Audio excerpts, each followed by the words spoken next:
You're listening to the Republic Broadcasting Network, because you can handle the truth.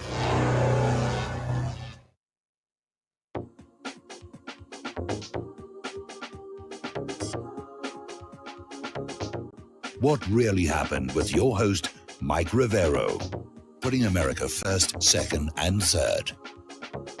Here is your host, Michael Rivero. Welcome to our show today. It is Thursday, December 10th, 2020. Sure happy it's Thursday. Sure happy it's Thursday. Sure happy it's Thursday.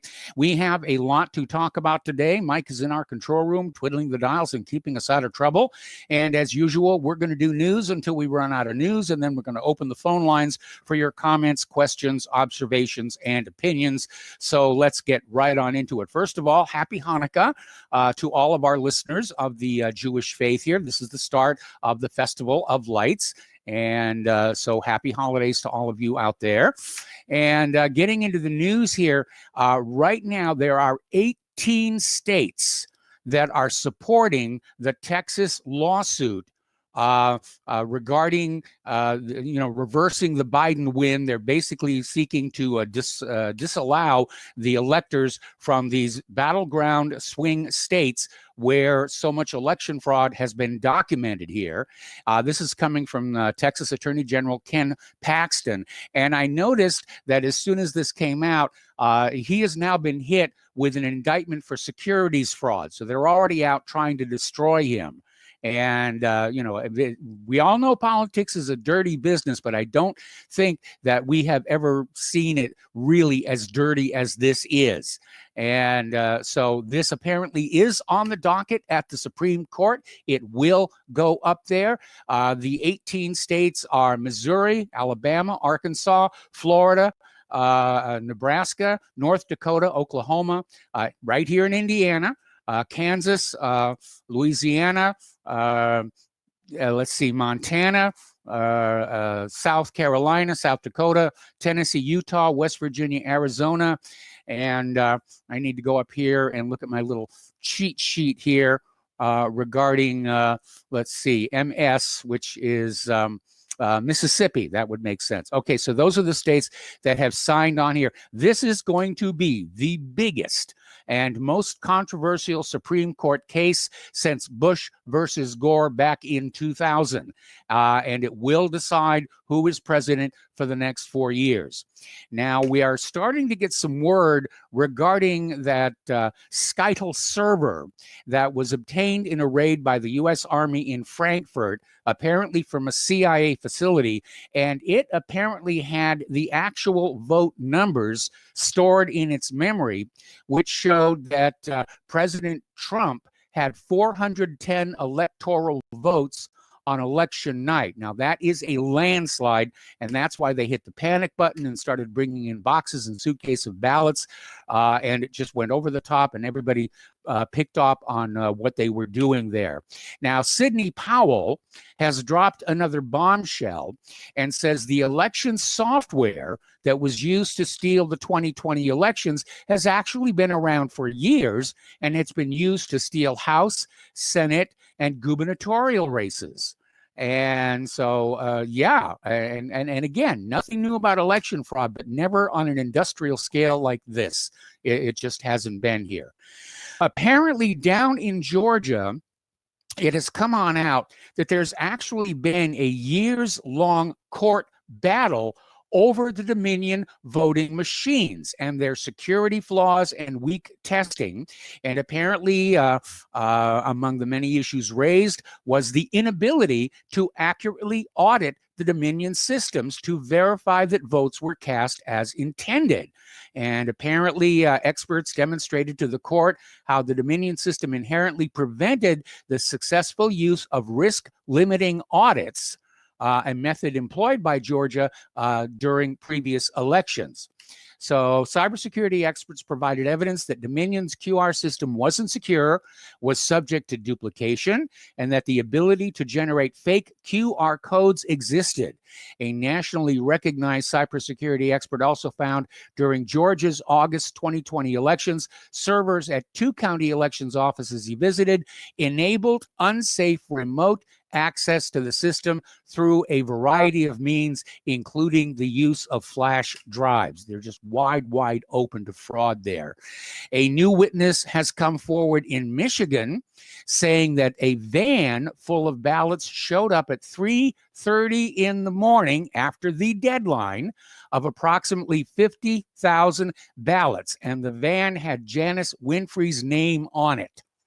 So more and more people are coming forward. More and more states are standing up. This is definitely going to be a knockdown, drag-out fight to the very end here. Trump, of course, has another lawsuit going down in Georgia, and apparently the main points being made there include 66,000 underage voters and 2,500 felons who are not allowed to vote under Georgia law. Okay, now the Georgia Senate has issued a statement on election fraud challenging Raffensperger's deal with the Democrats on ballot signatures. So it's starting to really unravel on them. It really is. Now, Republican Senator Ron Johnson has said yesterday he was open to objecting formally to the Electoral College results, and he has scheduled a Senate Homeland Security Committee meeting on examining the irregularities in the 2020 election. I wish they'd stop using that word irregularities. It's fraud. We all know that's exactly what happened, and irregularities may be the politically correct word, but I'm not feeling particularly politically correct about this whole situation. More than 24 House Republicans signed a letter to Attorney General Barr urging him to appoint a special counsel to probe the 2020 elections. And apparently this letter was sent by Representative Lance Gooden. This was sent just 2 days after Barr had made that statement. The Justice Department had not uncovered evidence of widespread voter fraud that would alter the outcome of the election. And of course, the Justice Department then backtracked and said, well, we're not done looking, which, it was a ridiculous, reckless statement for Barr to make. And I think it's wounded his credibility past the point of healing. Now, let's talk a little bit about Hunter Biden. Joe Biden is out there saying he's proud of Hunter. And this is following the announcement that federal prosecutors are running a tax investigation regarding Hunter's Chinese business dealings. And apparently, the federal prosecutors paused the investigation rather than have it affect the election. Now, it turns out this investigation began back in 2018. And the corporate media sat on it all this time to protect the Biden family. Now, just imagine that all of these scandals had hit Donald Trump Jr. It would be headline news everywhere. All those dirty pictures from the laptop would be just plastered all over TV with the naughty bits pixelated out. And they would have made a big deal about it. But they sat on this, for almost 2 years here. Tucker Carlson did a segment chastising the social media giants for suppressing the Hunter Biden story to protect Joe's chances at the presidency. And remember, there was a poll that was done a few weeks back where a lot of Democrats said if they had known about this Hunter Biden scandal and the Burisma and the child porn on the laptop, they would not have voted for Biden. They would have joined the legions of what are called walkaway Democrats, who are now starting to go public saying, I don't know who voted for Joe Biden, but I'm a Democrat and I didn't vote for him. Apparently, Pollock over at the New York Post basically was saying, well, he was responding to the New York Post's blacklisting by social media. And he's saying that this big tech cover-up is now collapsing with the admission by corporate media of this Hunter Biden investigation. And it was on Fox News yesterday, and even CNN, the Communist News Network, had to give it some airtime today. And he's, going back and talking about how the Post had their account shut down for 2 weeks. And, the bias and deception and cover up by corporate and social media is there on full display for everybody to see. And they appear to have no shame about it. They're absolutely shameless. And they seem to have forgotten the first responsibility of any media, which is to serve the public interest by being a watchdog on government corruption, not help cover it up. Go on back to the Pentagon Papers decision by the Supreme Court. The media is there to serve the governed, not the governors. And that's a principle that all true media people need to hang on to. Getting on to other non-election political news here, apparently Republican lawmakers are calling for Eric Swalwell, to have him removed from the Intelligence Committee because of this dust-up with this Chinese spy. And apparently Swalwell was taken in by a honey trap. And now he's asking, what did Nancy Pelosi know about this? And when did she know? Because remember, she had her own Chinese spying scandal a while back when it turned out there was a Chinese spy on her staff. Now, we're getting this story. This is coming on out of blabber.buzz. Now, do you remember back during the Obama years where the IRS was weaponized and it was sicked on conservative organizations to harass them, to just absolutely crush them down? Well, apparently, according to this article, Democrats are planning on doing it again. And the House Democrats want to give the IRS $5.2 billion specifically devoted to enforcement activities. And as we said before, back in the Obama administration, they were unjustly targeting the Tea Party and other conservative groups. So it's a return to the good old, bad old days, if you will. All right. Kumail Nanjiani, who's an actor and comedian, according to some reports, apparently insulted men who supported President Donald Trump. And apparently he was reacting to an article in the left-wing publication 538 that argues that many men stuck with the president because of his macho, shrug-it-off attitude toward coronavirus. And Nanjiani came on out with the comment that traditional masculinity is a disease. Well, I got it good. What can I tell you? And no, I'm not taking a vaccine for my masculinity. Thank you very much.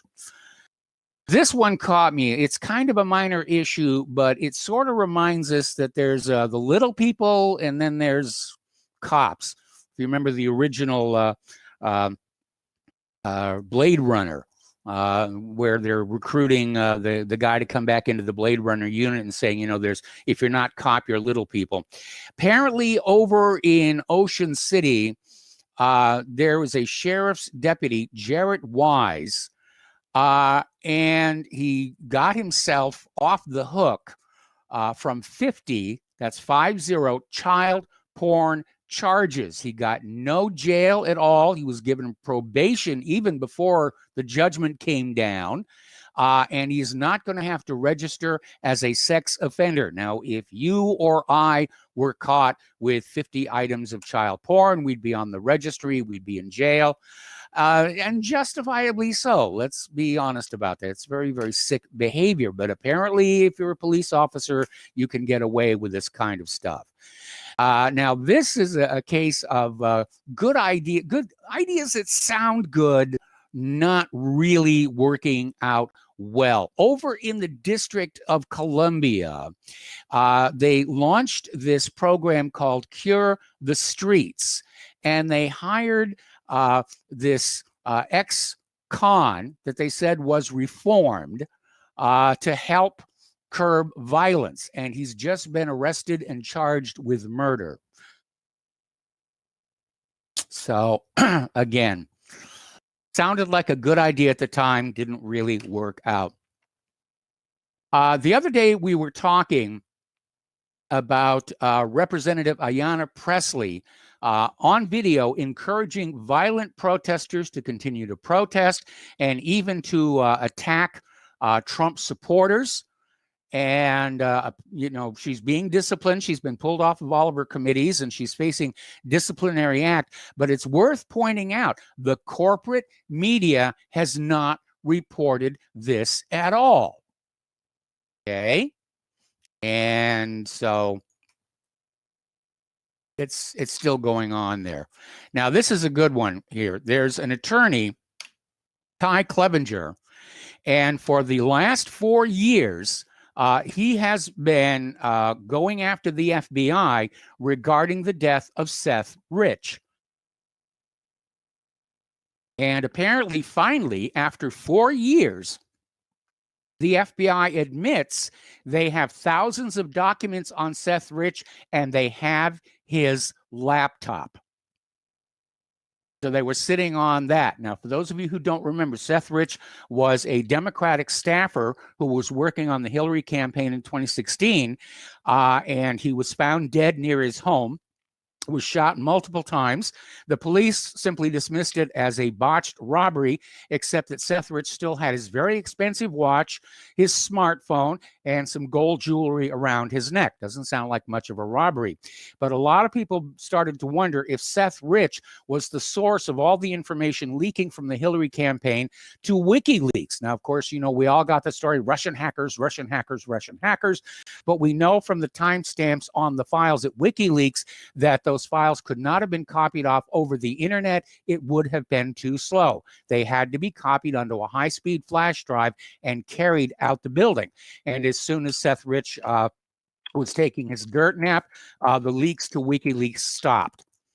And the FBI has been sitting on the evidence for 4 years. Okay, let's talk a little bit about COVID-19 here. It's all coming apart out there. Over in PrincipiaScientific.com, apparently Dr. Anthony Fauci has admitted in a newly resurfaced video that the PCR test, which is one of the most widely used tests for COVID-19, can pick up harmless fragments of the virus, leading to false positive cases that result in an overstatement of the threat. In other words, the test tests positive if you've got bits of the dead virus in your body. For example, if you had coronavirus and your own body's immune system defeated it, the PCR test would still pick up a positive. And apparently, this was last July, and he did an episode of This Week in Virology, hosted by Columbia University, and basically admitted the PCR tests are very much flawed. And they're overstating the number of people who really have the disease. All right. Now, there was this publisher that put out a paper, the Corman-Drosten paper, which was sort of a motivating force for COVID-19 testing. And apparently, it focused on using the PCR technique to detect COVID. Peer-reviewing scientists found 10 fatal problems in this scientific report, and the publisher is now considering rescinding the paper. Okay, here's another good story. This one's out of Sons of Liberty. Apparently, over in Cambridge University, they performed COVID 1984 screenings at the end of November through the first week of December of this year. And they discovered of the more than 9,000 students that tested with the PCR test, tested positive, every single one of them, 100%, were a false positive. Every single one of them here. All righty, little reminder, we mentioned this yesterday, but it's worth mentioning again. Pfizer Pharmaceuticals have already had severe negative reactions to their vaccine on the first day of its use in England, and they're now telling administrators of the COVID vaccine to keep resuscitation equipment close by in case the people getting the vaccine go into anaphylactic shock, which can be fatal. You can just simply stop breathing at that point. So it's already turning out to be a very dangerous and toxic vaccine. Federal Member of Parliament Craig Kelly is saying it is immoral at this stage to begin injecting Australian children with experimental COVID-19 vaccine, describing it as child abuse. We're going to take a break for commercial. We'll be right back.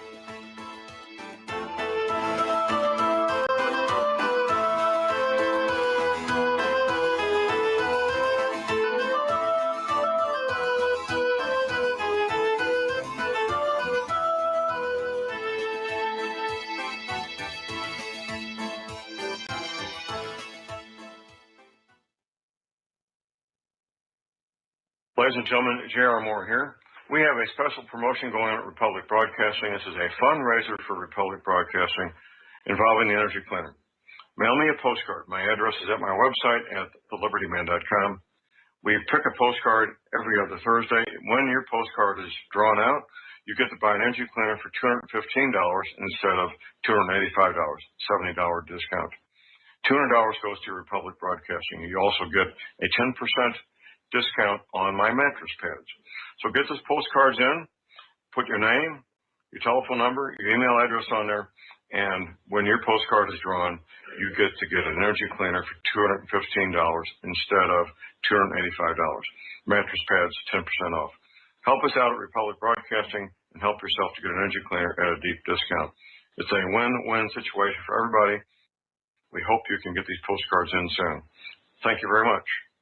Folks, we're living in a world the likes of which we've never perceived any clearer than we do now. The plan for global governance has been in the works for generations and would have likely been achieved by now, but for the fact that the globalists left open their Achilles heel. With all their tools, Federal Reserve System, fiat currency, no child left behind, and then Common Core education introduced to our schools to dumb us down, vaccines, pharmaceuticals to lobotomize us, GMO foods, insertion of compromised or bought and paid for politicians, judges, mainstream media propaganda, all pieced together like a puzzle designed to ultimately bring the world under submission. But with all their strategy, they forgot one thing: knowledge. And knowledge is power. With knowledge, their bombardment is nullified. Folks, with that, as brilliant and knowledgeable as you've become, among the wisest audience of any radio audience in the world, and you are, I want you to take a moment to reflect and ask yourself, how much of that knowledge did I obtain from Republic Broadcasting Network? How high has my consciousness been raised since I've been a listener? How fast am I now able to discriminate truth from fake news by being a Republic Broadcasting listener?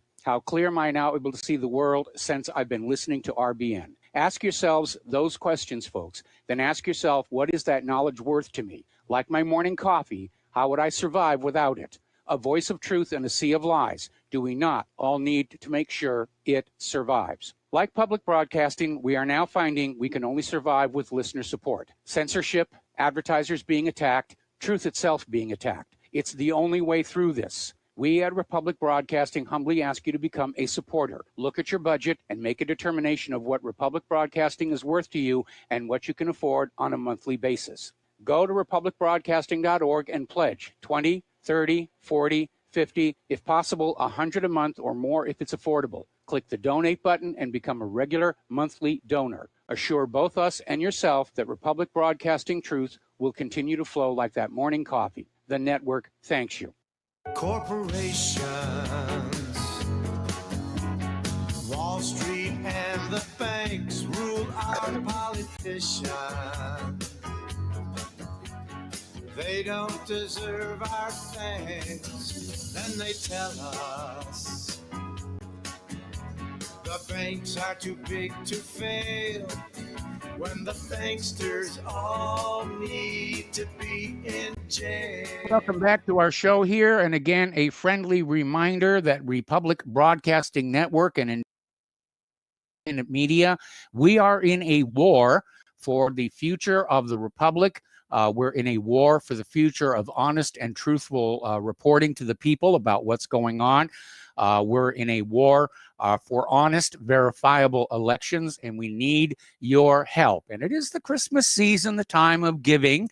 And so, again, a reminder, the postal address where you can send a check, money order, or if you prefer anonymity cash, is Republic Broadcasting Network, 2251 Double Creek Drive, number 302, Round Rock, Texas, 78664.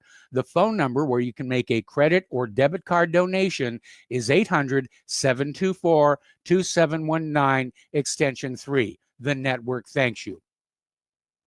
Okay, getting on back to the news here. I'm seeing on Fox that apparently the COVID relief bill is still being stalled, and the Republicans keep making concessions, and the Democrats, primarily led by Nancy Pelosi, are still holding out for a whole bunch of liberal pork, including bailouts for poorly run states and cities, liberal run states and cities that have managed to put themselves in serious financial trouble, none of which has anything to do with COVID-19 or the incredible economic damage these lockdowns have done to ordinary Americans and small businesses. Now, in the weeks leading up to the start of the vaccine campaign in Great Britain, Pfizer stocks were climbing. It was a sure bet. People were hopping on board. But apparently, following the release of the news of the Bell's palsy and other problems that are coming from these vaccines, Pfizer stocks dropped 2%. And so people are already starting to lose confidence that this is really going to work. All righty, a story coming out of UNS.com, and it's talking about the attack on informed consent.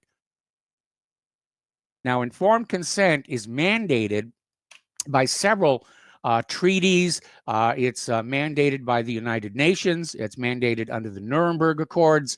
And the idea is that you cannot have medical treatment done to you without your informed consent. And so the plan right now is to find some way to sort of coerce your consent, to get that needle into your arm. And the current plan seems to be to get businesses, corporations, airlines, and educational institutions to do all the dirty work and simply say, if you don't have the shot, you cannot come on in here. And that, of course, is definitely contrary to the idea of an informed consent, if in fact that is being coerced here. All right, here's an interesting little story, and it came out of UNS.com again, and it's titled White Privilege in Action. And what they're talking about is up in the state of Oregon, where the population is 85% white and only 1.9% black.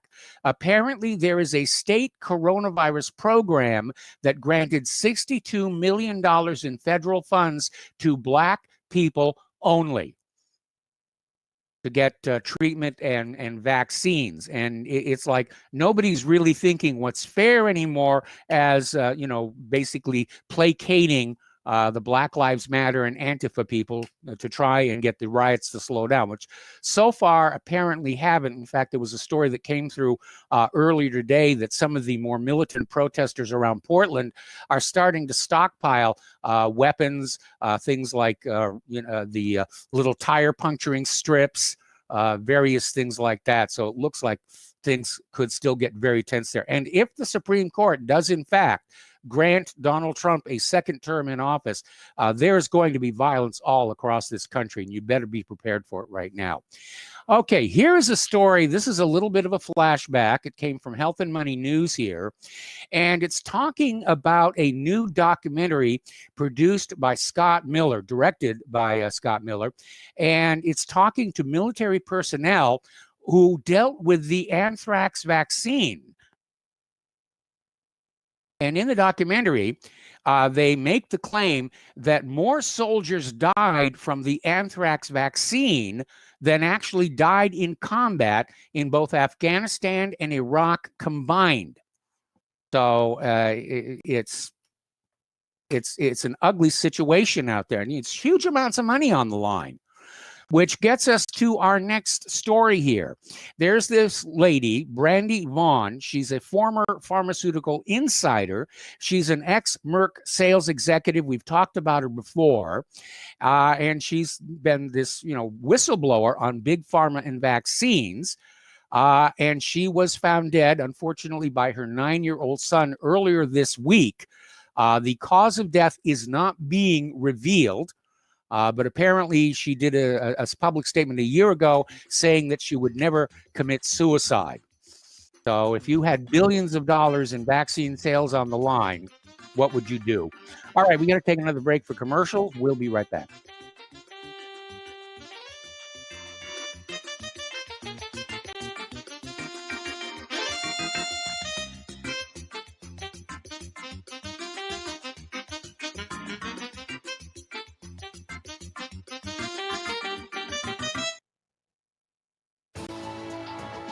You are tuned in to the Republic Broadcasting Network.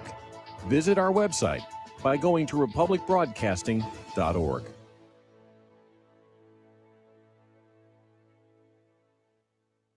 Have you been looking for a trusted long-term storable food company? We have a solution for you. Simply Clean Foods is dedicated to providing the best quality food you can buy next to fresh from a farmer's market. Our line of resealable fruits, vegetables, and meats are suitable for everyday use, and you won't have to worry about throwing away valuable groceries ever again. Our food is completely GMO-free, and our stringent quality controls, plus testing for heavy metals, makes us unique in the storable foods market. Simply Clean Foods' primary focus is to bring clean food to people all around the world and change the way we look at freeze-dried food in our daily cooking. When you purchase from simplycleanfoods.net, not only will you be receiving high-quality food, but you will also be supporting veterans in need across the country and those who are affected by natural disasters. Right now, Amazon Prime members will receive fast 2-day shipping. Go to simplycleanfoods.net. That's simplycleanfoods.net. But do it today. Hey gang, Patrick Slattery here with an important message that is pertinent to anyone who shops for groceries, eats food, or just has an inquisitive mind like myself. What I'm about to introduce you to is a segment of our food culture that has been kept so low profile to the American public that virtually no one is aware of how dominant it is on our refrigerator and cupboard shelves. What I'm talking about is the kosher certification industry and a new app, Koshertified, that delivers a comprehensive education on all aspects regarding this little-known practice. After reviewing this app, I found that it is useful for practically anyone who purchases food, regardless of their religious faith or identity. Its database of products not kosher certified is a win-win convenience for all food-conscious people. So why not check out the kosherquestion.com or click on the link at nationalbugle.com and see how modifying your grocery shopping with the Koshertified app can make a huge difference for your future.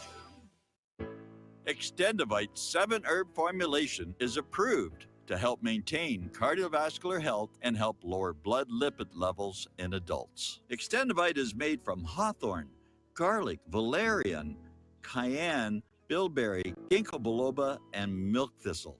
The herbs at Extendivite have been chosen for their ability to help with overall health. Many people have reported improved energy and stamina in just a few months. If you think you could feel just a little bit better, then Extendivite may just be for you. Extendivite is an all-natural supplement. Extendivite is only $69.95 for a 2-month supply. To order, call 1-877-928-8822 or visit heartdrop.com. That's HEARTDROP.com. Extend your life with Extendovite.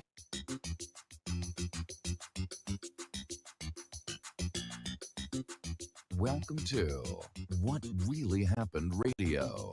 Visit us online at whatreallyhappened.com. And now, set your eyes on the future and let's consider what really happened. Welcome back to our show here, and turning to the international news here. Apparently, Donald Trump has secured another peace deal between Israel and Morocco. And apparently, Morocco is now the 4th Arab country to move toward normalization with Israel. And apparently, part of the deal includes U.S. recognition of the disputed territory of Western Sahara as part of Morocco.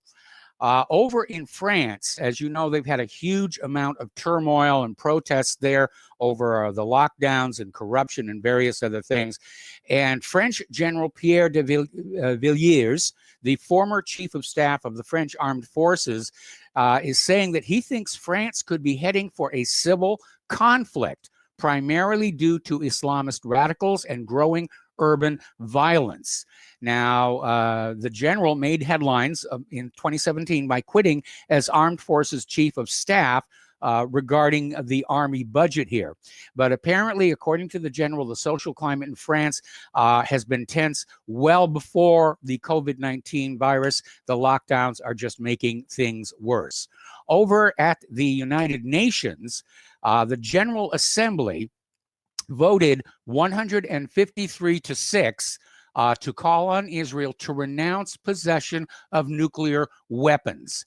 And the resolution calls on Israel not to develop, produce, test, or otherwise acquire nuclear weapons. The problem there is that Israel won't actually officially acknowledge that they have them. All righty, now the U.S. House has overwhelmingly passed the $740 billion National Defense Authorization Act. They are defying Donald Trump's threat of a veto. They think they have a veto-proof majority in the House. They're less certain about that in the Senate. And of course, the big sticking point for Donald Trump was the repeal of Section 230 of the Communications Decency Act, or the Communications, it was one of those Communications Acts, that basically indemnified social media from the kinds of lawsuits that traditional corporate media has to deal with.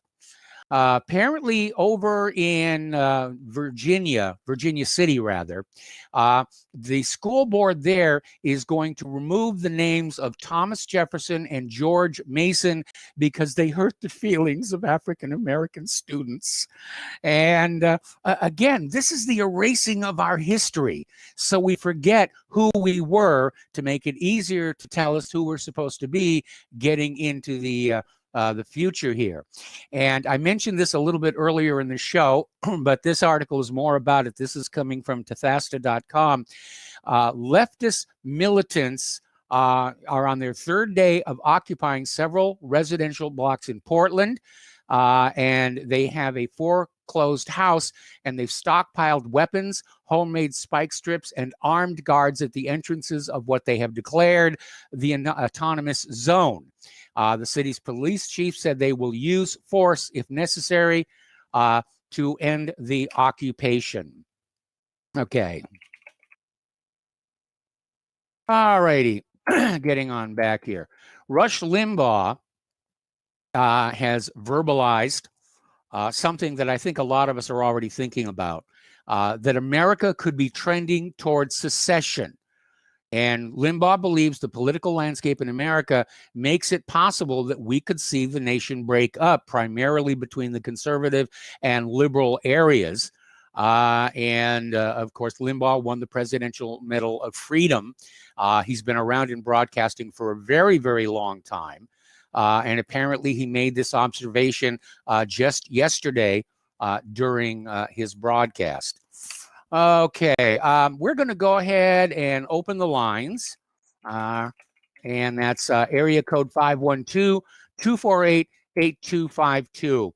Okay, now yesterday, Elon Musk and SpaceX finally got their Starship prototype to launch, and it launched, it reached altitude, it came down, but apparently something happened just when it was touching down for the landing and exploded. Elon Musk says it's still a successful test because they got 99% of the way there, which is not going to be reassuring to people that are trying to ride the thing. But I'm sure they're going to work it out because they had a lot of these same failures when they were dealing with the Falcon, and they're probably going to make it work. But Elon is out there saying, Mars, here we come. He's apparently very serious about building a colony on Mars here. Now, on the lighter side of things, SpaceX has launched its 100th Falcon 9 rocket and used its newly upgraded Dragon capsule to bring Christmas gifts to the astronauts on the International Space Station. This is the first time SpaceX has had two capsules in orbit at the same time. The other one delivered 4 astronauts to the station in November, so good for them on that. All right, we're going to start taking a few phone calls. Al in Canada. Hello, Al. Welcome to the show. What's on your mind? Hi, Mike. Hi. I hope you're well. Yes. Lady Claire. Lady Claire's fine. So I just made a donation to RBN, and I'm Good. a Canadian. Yes. And I think if I can do it, I think anyone can. Yes. Anyone that's listening in right now, anyone that listens to RBN, period. I've been listening to you for a long time. I've been phoning in for about 6 or 7 years. I remember John in Barbados. Yes. I miss him. Jesus, I wish he would. I wish he could call in. I'd love to hear what he has to say about all this nonsense. That would be a long But anyway, call. I think that would be a long call. I'm afraid. Yeah, that costs a lot of money. There has to be a lot of RBN donations to come in to hear that one. Just in case anybody didn't hear me the first time. So, up in Canada here, we're still all of these things that are happening with this vaccination in the UK, the things that are going wrong, and they're going to go wrong, is not even broadcast here. Instead, where I live, if you walk into any place, now they're asking you if you have any of the symptoms, and I'm getting sick and tired of this crap, because this is like it started all over again. Even before the masks were mandatory, and since masks were mandatory, nothing is flattened at all. No. So what does that tell you? That it's not just airborne; it also lives on surfaces, and all viruses live on surfaces for a certain amount of time. Yes, they do. Cleaned up, disinfected, whatever's done, right? Yes. So what I think is going on here is they're gearing us up for papers, please. Yes, they are. Which Absolutely. Is, do you have proof of vaccination? Right. Oh, you know it, Mike. You know it. It's happening up here. It's happening all over the world. I guarantee it's happening all over the world. It's sad. It's very sad. And I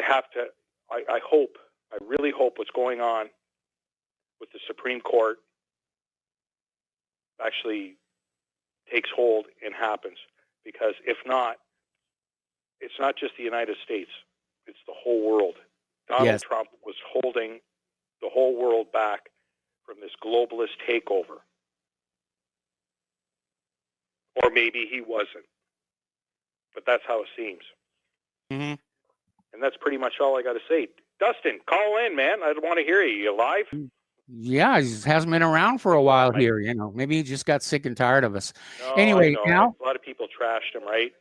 Unfortunately, maybe his feelings are hurt, and he'll call back in when he feels a little more forgiving. Everybody gets over hurt feelings. I mean, it's easy. You just look on the bright side. It could be raining. Yes, it could be.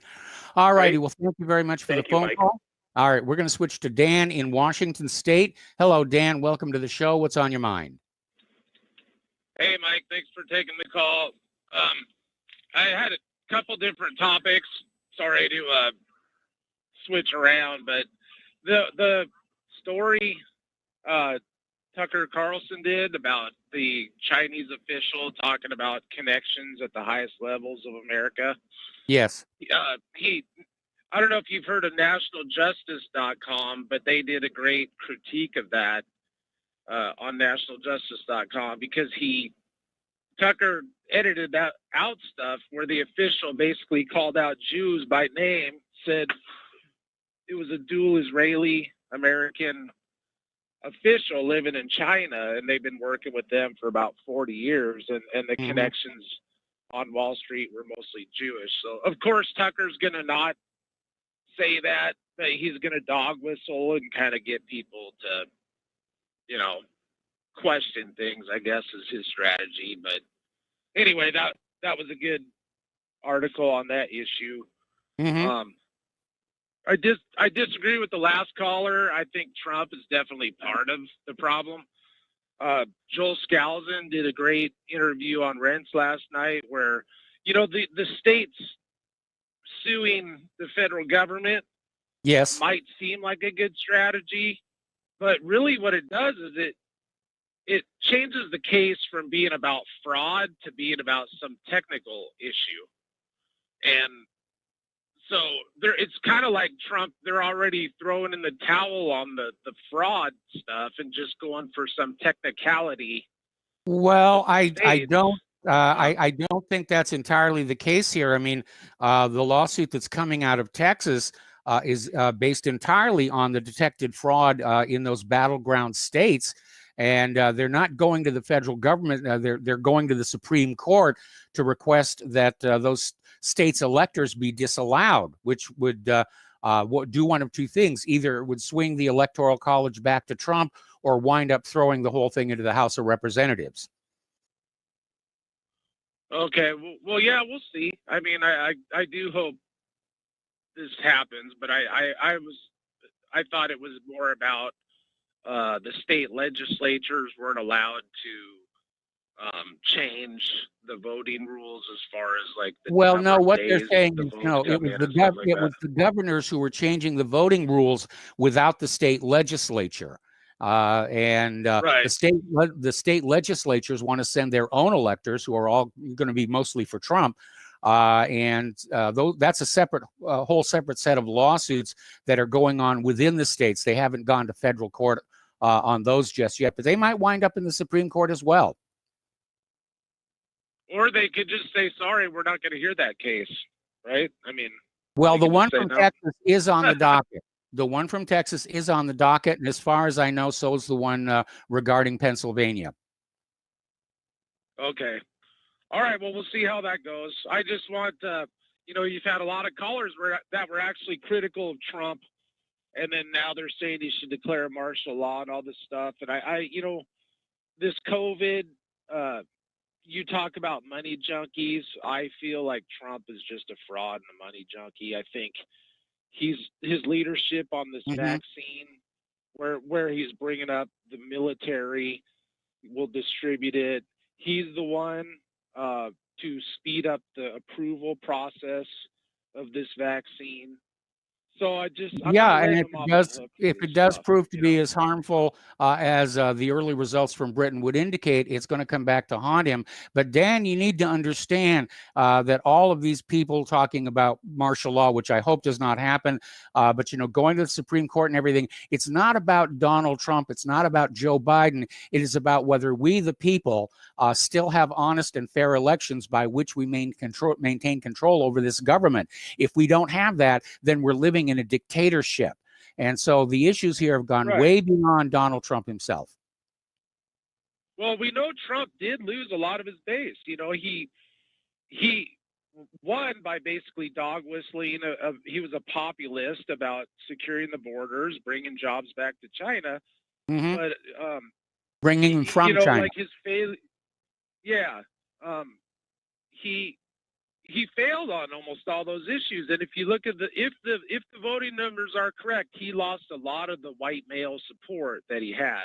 He might have gained a few more black people. But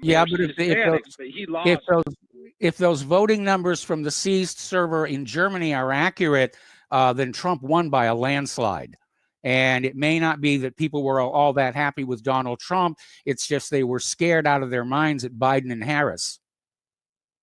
Well, and I heard that story. Is that the story where they had some supposed firefight that was like one branch of the deep state against the other or something? The armed forces against CIA, which has a long history of mucking about in other people's elections. So it should not come as a surprise that this was happening. Well, I've heard also that whole story is just another story that's kind of like the guy on Alex Jones saying it's all a big sting operation, and I guess we'll see. We'll just see what happens. Yeah, we'll see. But we're on our way to the Supreme Court, and I certainly hope the Supreme Court upholds the right of the American people to have honest, verifiable, and fair elections. And unfortunately, if they do, we can count on the liberals just running amok in this country. Think about what they did after Hillary lost in 2016, multiply it by about 20, and that's what it's going to be like in the streets of America. Well, real quick, with like Rush Limbaugh said, civil war. I don't think so. No, he said there's not. You can't show me.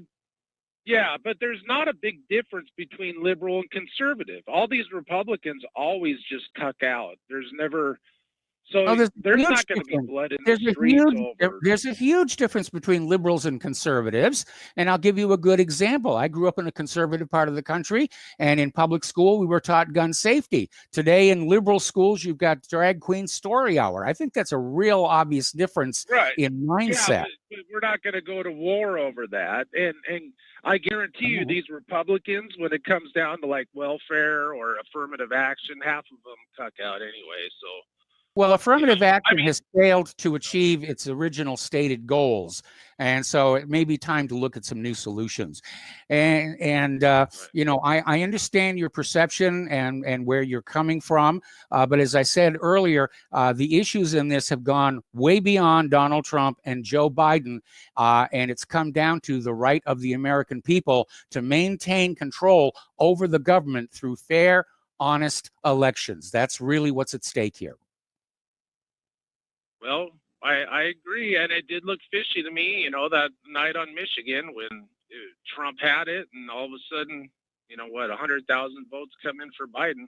Yep. You know, so I'm not saying it's definitely not fishy, but I still haven't seen them present tons of, you know, like the story about the computer program with this, you know, that they can change votes. Anyway, I hear the music. Okay, but yeah. We'll see. Well, I mean, don't forget we'll that see Georgia what happens. videotape. That was pretty damning evidence. We got to take a break for commercials. Right. Back with more phone calls after these few words.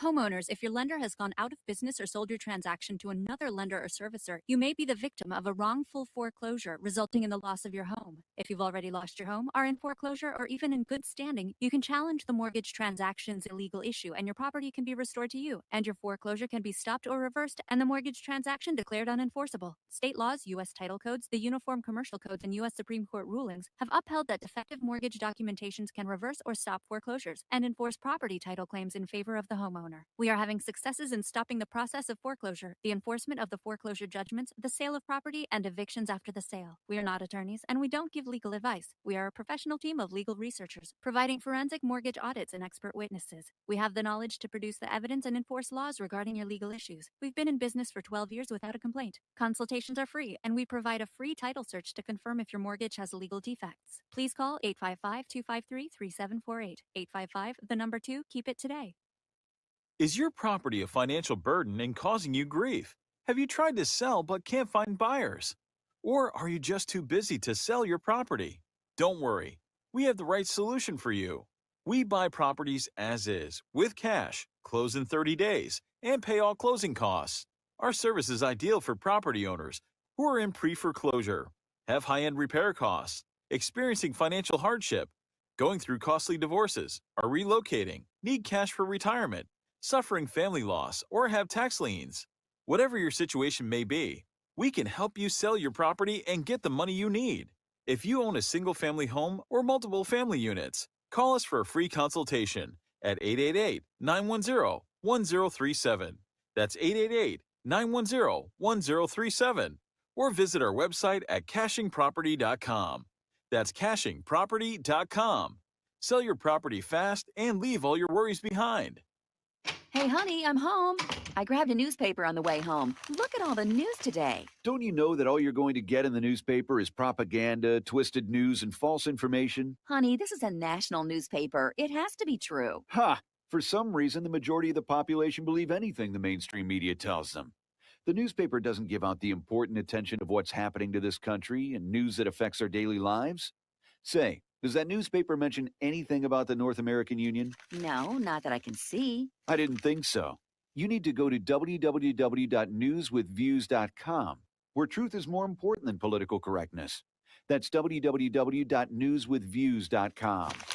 Hey, don't throw that away. We can use that in the birdcage. Okay, move over. Let me start reading newswithviews.com. The truth? Read all about it at newswithviews.com. Newswithviews.com, where reality shatters illusion.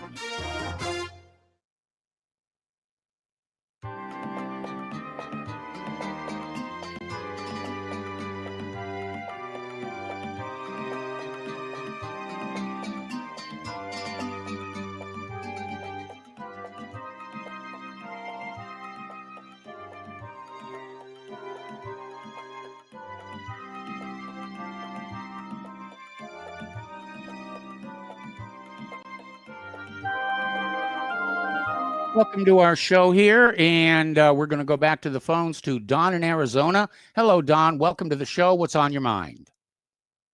Yeah, I want to talk about masks a little bit, the mask situation. I still believe that the best thing is any individual. The masks are slavery. It's if you're wearing the mask willingly, you're willingly assisting in your own slavery. And, yes. It's a step two. The first step was the deal when they made you go take your shoes off and all that and grope your testicles and everything at the airport. But at that time it was a lot easier. They had you funneled into a line. You know, you're going right through this line here, and yes. If you want to get on that airplane, you have to go through this area here. There's no way you can go around it. But here in this, now this is different. You go in the store, you have a choice. You don't have to wear a mask. You can order anything you want online, which it might cost you a little bit more money, but on the other hand, not really. It doesn't cost you any more money because you're saving on gas by not going to the store. If there's no store anywhere to let you in, but a lot of the stores will let you in. Here in Arizona, what happens is the government funnels a lot of money. They actually, taxpayer money pays for a lot of this advertising and these signs they put up saying you should wear a mask and all this, but you can still walk right past the sign and go in. So people in the stores like a Walmart has a good business model, and a good business model is the customer is always right. They want you to come in there and buy their stuff. Well, that used to be the business model. It still is. I mean, Walmart lets me in. Put it that way. Okay. And I think the people that work there, don't like. They're wondering when is it all going to end. They got to wear that damn mask all day long, every day. Yes, That's really bad for their health. It's really bad for their health, even for a young guy. And they're coming. You know, it's bad for their teeth. It's bad for their. They start breaking out in rashes. It's not good for their lungs. It's not good for anything. But I saw a sign, a bumper sticker yesterday that said, it said, "In Fauci we trust." I'm thinking, wait a minute, this has to be obviously this is sarcasm, but you don't know because some people really do trust Fauci, and you know, they say this guy was on TV yesterday, he's on TV today. He's a big shot. He's always on TV.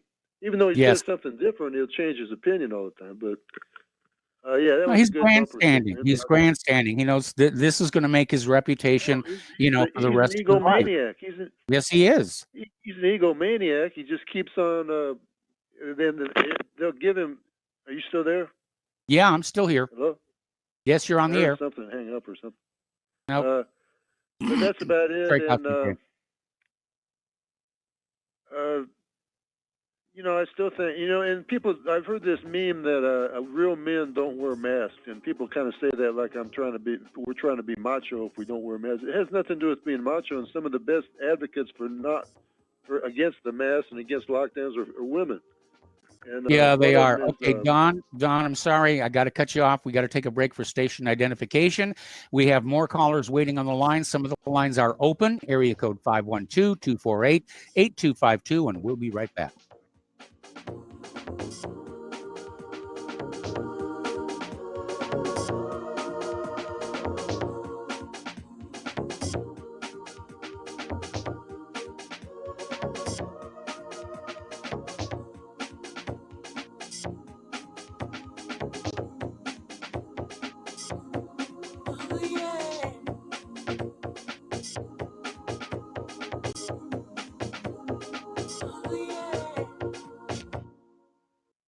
Homeowners, are you in foreclosure, expecting to be served with a foreclosure lawsuit, or suspect your lender has coerced you into an illegal mortgage transaction? A huge number of mortgages made in the last 10 years have legal issues and are possibly defective. State laws and the U.S. Supreme Court have upheld that defective mortgage documents are grounds for foreclosure defense and for counterclaims in favor of the homeowner. If your mortgage has been sold or assigned since closing the loan, it may be defective and you may be paying the wrong party property and the lender may not have standing or the right to foreclose or collect payments under the law. If you would like to know if your mortgage is legal or not, or know if you are paying the right party, we can help. Our initial consultations are free of charge. We are not attorneys. We are legal researchers and work closely with experienced lawyers who know how to help you find the evidence to help you keep your home. Call toll-free 1-855-2-KEEP-IT. That's 1-855-2-KEEP-IT today. You're listening to Republic Broadcasting Network, because you can handle the truth.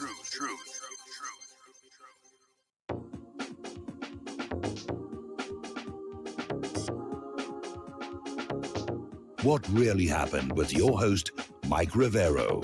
The history the government hopes you never learn. Here is your host, Michael Rivero. And welcome back to our show, hour number 2. The phone lines are open, area code 512-248-8252. And we're going to go to Joe in Tennessee. Hello, Joe. Welcome to the show. What's on your mind today? Yeah, well, one of the good aspects of Trump losing the election, and there's not many, is that like the caller, not last caller, but the one before him, with his Trump's just the same. They're all just the same. Mm-hmm. Yeah, you're going to see how they're all just the same, buddy. Some of your callers, they're really not like in search of the truth, Mike. They just, because I watch you like run rings around them, and they just change the subject when you catch them. Yes. Like that previous caller. And it's just like, I try to find the truth in things. I don't just try to get my propaganda out there. You could tell, he's got an axe to grind against Trump and Rush Limbaugh. And I just get him in there, I can see it, tries to take your smooth like he's on our side kind of thing, but calls the Republicans cucks and all that. It's really, I like your show a lot because a lot of your callers are in search of the truth, and they'll be, and me, I'm in search of the truth. And if I find that I'm wrong, I try to change to correct course, because you want to have truth as the basis of your opinions and the way you think, because that's a strong, solid foundation. But this guy, it's all really propaganda, and it's very transparent, Yes. Just the way they bounce around and just change and go on to another topic. I don't realize. I guess it's when some people, they don't realize like that when you like lie and you like try to like get over on people that are a lot smarter than you, how like ridiculous they look, And I'm not saying that like as an egotist. I'm just saying it as like a guy that kind of has been around, and I can see through people now because of that. But the reason I wanted to call was, this whole thing with the FBI. It's really funny to like see and hear about, even like guys on the right saying, "Oh, isn't it great? The FBI is looking into Hunter Biden." You know what that is, don't you? I mean, they're gonna hide all the evidence. It's buried, guys. The whole Hunter Biden. Look thing how long they sat on disappeared. Seth Rich's laptop. I'm just saying, it's all disappeared now. It's not, the FBI is going to sit on that, and it's going to go away. It's going to be perpetually investigated, just like anything else that they want to hide. Like Seth Rich and Hillary's emails, they just went into the black hole, everybody. So I hear people like, I don't know who was talking about, a couple different people. I think even, what's his name was talking about it today, on the War Room with Steve Bannon. Oh, Hunter's laptop. And I'm sure Tucker will be talking about it tonight. Hunter's laptop. The FBI's looking into it. The FBI's looking into it. We know what that means, Mike, don't we? And they're going to look into the election too. They'll be, the FBI, it's kind of like that movie Patton, when at the end, when he's coming in and the German field marshal's aide is like burning all the papers and everything. That's what the FBI does. They have like a room like that, Yeah. They have a room where all the evidence goes, and they're just throwing it into this, metal drum where they have a diesel fire, and they're just throwing all the pictures of Biden with Chinese hookers in there, and all the tax forms, and that's going on. And the same thing's going on about the election. All those Smartmatic machines, they're all going into that big diesel drum just being destroyed. That's what the FBI does. Yes. So if anything's going to happen with this election, it's not going to be the FBI. And I've been saying it all along. It's going to be Army intelligence, probably units that are very loyal to Michael Flynn, and other groups that are going to bring this about. Now, I don't know really what's going on with that whole thing in Frankfurt, and but I really think that what they did in this election, because it was such a landslide, that's another lie that previous caller told, and you caught him on it, is that he started talking about whites not voting for Trump. Hey, buddy, the whole election was a fraud. It was a freaking landslide. Trump won in a landslide, and they had to cheat. So don't come up with these statistics about Trump and how whites don't like him because he didn't do. No, he won, and he kicked Biden's ass, and it was so bad they had to shut the election down to get the cheat to go through. Yes, they they had to did. reprogram and send Trump. That's what's going to do him in, was the fact that it was such a blatant cheat, and they just left so many tracks. So I'm very hopeful about what's going to happen in this. I think that, particularly watching the way Trump's acting. And I just wanted to call attention to the fact that I think it's either the 20th or the 21st, just when the winter solstice, we're going to have a conjunction between Saturn and Jupiter. Yes, Hasn't we are. happened in over 800 years. And I'm very curious about astrology. And because I think that, great events do happen in the sky to signal things that are going to happen on the earth. And I think that you're going to see some big fireworks for the rest of the month after Well, there's a total solar eclipse of the sun that's going to hit in about another week, I think it is. Unfortunately, it's not going to be visible from the United States. And then, of course, we're going to have that conjunction. We've got these huge auroras right now because of this coronal mass ejection. Now, I looked last night. I couldn't see them. I'm going to look again tonight and see if I can see them. But apparently, they are reaching very, very far south, unusually so. So for people living in the northern states here, step outside, look to the north, and you may get an astronomical treat. Yeah, not far. I saw it looked like Michigan was where it kind of cut off. But I guess if you lived up north, like Maine, I saw it was hitting into Maine and even areas of Massachusetts and Vermont. But yes, here in Tennessee, but I got a lot of nice sky watching here in Tennessee. It's not much light pollution, and I can see all the stars. So I'm looking forward to this Star of Bethlehem that's coming on the 20th. Yes. You may be closer than you know. You may be closer than you know, because apparently in the language that the original Old Testament was written in, there was no plural for star. And a lot of people are thinking that because they were so involved in astrology back then, that there may have been a conjunction like this one that actually represented the Christmas star, what we think of as the Christmas star today. So I don't know, maybe this heralds the second coming, if Planned Parenthood doesn't get in the way. Yeah, it could herald some great changes.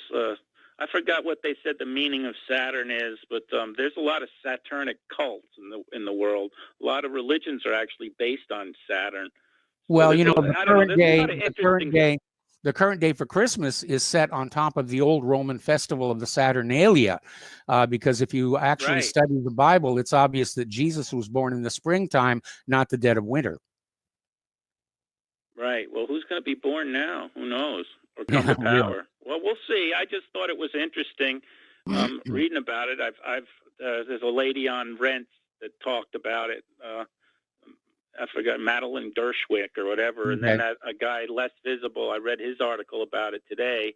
Yes. And it's just interesting to me, this, because people, some of the Christians get angry at you about it. And I said, well, how can you be angry about it? It says in the Bible itself that the three kings came, and the Star of Bethlehem was a symbol, right, in the sky. Yep. So how can you look down at it like it's some kind of evil thing to be looking into? I think no, it isn't. So anyway, it's just fun for astronomers. And I'm going to go out and try and get some pictures of it. And we do have beautiful skies here when it's clear in Santa Claus. There's very little light pollution. And so we're all going to have a little bit of fun. Anyway, Joe, thank you very much for the phone call. Thank you. And we're going to switch over to Mark in North Carolina. Hello, Mark. Welcome to the show. What's on your mind? Hey, Mike. You talk about the skies. When I was living in Amarillo, Texas. Yes. And sometimes I would go to Mexico. That's where you see some skies and some stars. Yep. Boy, it's incredible. But anyway, it's almost as if you're in outer space. But anyway, when it comes to what's going on with the Supreme Court right now, I think it looks very promising. You've now got 21 states signed on to this, including, believe it or not, Georgia and Arizona, which are two of the states that are, well, Arizona is one of the states that they're talking about, but obviously there was a lot of fraud there. And Georgia is Arizona is now officially a contested state. Apparently, the certification has been pulled back, and one of their representatives invoked part of the Arizona Constitution to basically say the election is still contested. So, the deep state may have bought off all the governors and top election officials, but much of the legislatures are starting to develop a healthy degree of spine.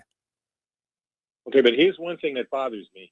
I was listening to Matt Bracken earlier on InfoWars. You know who he is, right? Yeah. He's a former SEAL, wrote a few books, very much a patriot.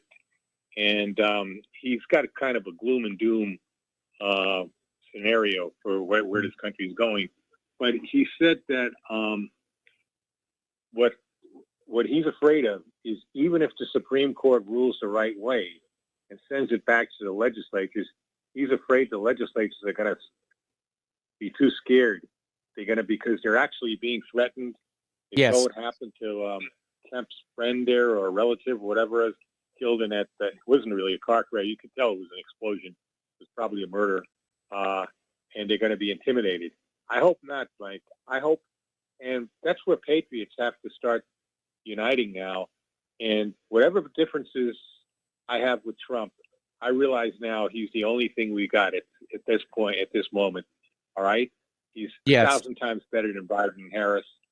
And, you may have problems with him because, he's too much of a Zionist or too close to Zion. But I'm not worried about Zionists right now. I'm worried about this country and the fact that we're going to be destroyed if Biden is able to really steal it. Yeah, but it's like I told Dan here, the issues right now have gone way beyond Donald Trump and Joe Biden. And it's really down to whether we, the people, have some control over the government through fair, honest, verifiable elections. And if we don't, then we're living in a dictatorship. But we also can't let ourselves be intimidated by punks like Antifa and BLM. Yes. There is the American, we're the heaviest armed nation in the world. I mean, as far as civilians go, as far as private ownership of firearms go, private militias, and what else have you. Sheriff's departments, which are, actual constitutional sheriff's departments that have the ability to deputize just about everybody in our counties. We have all this going. So it's not, we cannot let these clowns intimidate us. No. We have to make it clear. If they want a war, we'll give them a war. You know what I mean? The last thing they'll have to worry about is the corrupt FBI, who, by the way, if Trump wins, he should dismantle the FBI completely, destroy it. It's been infected. You talk about a virus. It's had a virus, like it's had a virus since it started with the cross-dresser who started it there. Okay, yes. And it's been corrupt ever since. At one time, their whole Boston office was really run by a gangster by the name of Whitey Bulger. Who was coincidence of coincidence was murdered in prison not that long ago, probably by Mueller's people because he knew stuff about Mueller, who was the U.S. attorney at that time in the Boston area. Yes, but that's another story. But the fact of the matter is, we got to make sure they don't win. Mike, I'm so disgusted with this, with all the masks and stuff like that. The dirty governor of this state passed an even more of a mask mandate, and now I found out my grandkids who are going to Catholic school. Okay, first of all, he closed most of the actual regular schools. Now they're going to have to wear masks while sitting in school. That's not right. Okay, that's child abuse. All right, these governors have to be, there has to be a way to stop these governors for what they're doing. And I don't understand either, because this state, North Carolina, is a state that is the legislature is controlled by the Republicans, and the lieutenant governor is a Republican. He was just elected, as a matter of fact. Yes. Right? Why they let these little Napoleons and Hitlers do what they're doing is beyond me. Okay, they have to be put in their place, and people have to just refuse to wear the masks. They have to go say no, we won't do it. Blah blah blah. You're not going to make us, and don't sick your police on us because a warning to police. Don't become an enemy of the people. You better understand something. You do not want patriotic Americans to be your enemy. Okay? You think Antifa was bad, BLM? You just keep on pissing off the populists and nationalists and whoever else, and you really will have a war on your hands. And that's the sheriff's department, of course, for the most part, in Middle America, are pretty good. Not in this county, because I found out this is a pretty liberal county, but most parts of the country, the sheriff's departments are pretty good. They know that they're elected directly by the people, and I think a lot of them, if not hopefully most of them, understand their powers under posse comitatus, that they could form, basically citizen posses, deputized citizens very quickly. And this is the stuff that might become necessary, no matter who's the president. Because if Trump becomes president, there's no question there's going to be tremendous violence. Yes. You know that's going to happen. They're going to throw a tantrum. But we, the people, got to make sure that they're not going to get away with it. And as far as secession goes, the thing to make it very difficult is, take, for instance, a state like New York wanted to secede. Right? Yes. Upstate New York would not want to go along with that. Only New York City and the surrounding areas might want to go along with that. The same thing if you go to California, Oregon, and Washington. Yes. The only places that really want to secede are the cities along the coast. So how you deal with it, I don't know. It might be better to just surround these cities and make sure that the people stay where they're supposed to be. If they do come out, you got to know who's coming out, whether they're enemies of the country, whether they want to cause trouble, or whether they're good people who just want to escape from these places. Because these cities are some of the biggest problems in this country. You see what happened in this election. Most of these things happen in big cities, in states that were basically the average people in Michigan are very good people. The average people in Georgia are very good people. The same thing with Wisconsin. It's these cities, these big cities, these corrupt cities that have been corrupt for many, many years, but they're just becoming more corrupt as time goes on. They're mostly they're all Democratic controlled, and the Democratic Party is not the party that you and me remember, Mike. Okay, yeah. It's not the party of the JFKs or the Hubert Humphreys, or I'm thinking even Jimmy Carter. It's not the parties of Jimmy Carter anymore. Okay, this is the part. These are radical, not even socialists. These are radical communists. Yes. Who basically want to totally change this country. They want to turn us into the new Soviet Union. Exactly. They don't care about the Constitution. They don't care about any of that stuff. Yes. And as far as the globalists go, these billionaires, they love it because they want to stir up trouble, because it makes it. They think it's going to make it easier for them to dominate. If you remember, if you look at the Soviet Revolution, at the Russian Revolution before it became Soviet Union, Trotsky had his biggest help in the United States from international bankers. One, a Rothschild agent by the name of Schiff, Jacob Schiff. Yes. I personally believe he's related to Adam Schiff. I can't find anything for proof there, but I'm pretty sure. And he was one of the founders of the Fed, also the Federal Reserve. And he was also, most the Rockefellers liked him, and so did the Morgans. Okay, and if you look at Lenin was actually helped by German bankers. Yes. Matter of fact, they put him in a train through Germany into Russia, okay, during the revolution. So these international billionaires, these criminals, these who I believe should have their money taken from them. I think they use it as weapons. George Soros, Gates, and many others. They need Yeah. to have that money because they want to stir up the trouble because it makes it easier for them to get control. And you know what they want to do? They want to get rid of most of us. That's what these vaccines are about. All right. Well, listen, Mark, I got to let you go. I'm sorry. We got to take a break for commercial. We got a lot of people waiting on the phone line, and I'm going to get to you all. So thank you for waiting patiently, and we'll be right back.